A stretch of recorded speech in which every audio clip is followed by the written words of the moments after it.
Story. A really good one on this subject, making people conscious of Allah. You don't just invite people to have taqwa of Allah with your words. Your character says a lot.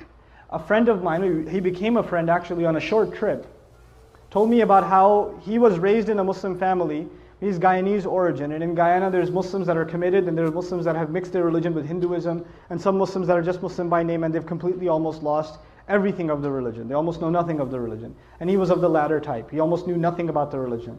So as he was growing up in New York, he almost completely just wasn't even practically Muslim. He used to, get into fights with his mother. He went to jail a couple of times. He was in gangs, all kinds of stuff. Later on in life, he decides he wants to, he's looking for God. And he knows at least by name he's Muslim. I think his name was Muhammad or something, right? By name he's Muslim, so he should look into what religion first? Islam. So he starts looking into Islam, starts going to the masjid, starts learning how to pray again, becomes more serious. At the time he was, he had married his girlfriend who was Christian or whatever. Right? And he starts becoming more serious about the religion. And then his wife notices that he's praying. And the beer is gone from the fridge. And he's not going out with his drinking buddies. And he doesn't go to Atlantic City on the weekends. He's a different guy. Something's changed, And he doesn't say anything to her. Just on his own, he didn't yell at her, didn't tell her to, put a hijab on or whatever, lose all her friends. He didn't do any of that. He went to a scholar, and I make dua for the scholar that he went to. He didn't tell me his name, but he said, I went to my scholar, and I told him, look, I'm becoming more and more aware of Islam, but my wife, of course, is a Christian, and she's not even a practicing Christian. She's just kind of what I was before. She's exactly like I was before. How do I help her? He said, don't tell her a thing about Islam, just be the best husband you can be. And to do that, just study what kind of a husband the Prophet was. Just do that. Don't worry about what you need to tell her. Worry about being the best possible husband, and that is the sunnah of the Messenger. The Messenger would buy his wife gifts. The Messenger would joke with his wife. The Messenger would spend time with the mother of the believers. The Messenger would praise and compliment the mother of the believers. He would compliment them.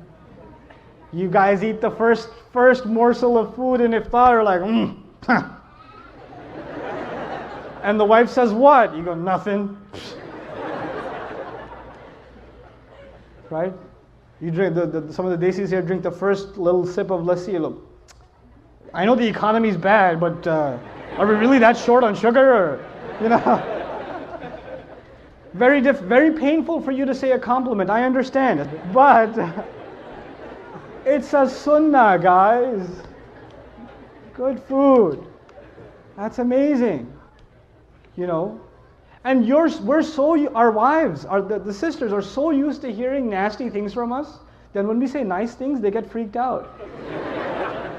Like if the husband just says, you look really nice today. She goes, what do you want? She gets worried, like he's up to, we gotta fix that. That's a problem. It can't be healthy. So he starts doing these things with his wife. And in the beginning, he used to argue with her sometimes about Islam and tell her how Christianity doesn't make sense. How can 3 be 1 and 1 be 3? All those kinds of arguments, you've heard them before, right? And none of those would work with his wife. None of them. He's like, no, I'm a Christian and that's it. Jesus is in my heart. Leave me alone. 3 years go by. He stops talking to her about Christianity and how dumb it is or whatever. Stops debating with her. He's just being what he can be as the best husband.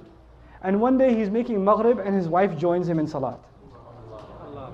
And he's in salat. It messes up his salat, right? So he gives, after salat, he looks at her and he goes, what happened? And she goes, what? Nothing. And he goes, no, you have to tell me what happened. And of course she says what pretty much any wife would say, it's complicated. All right?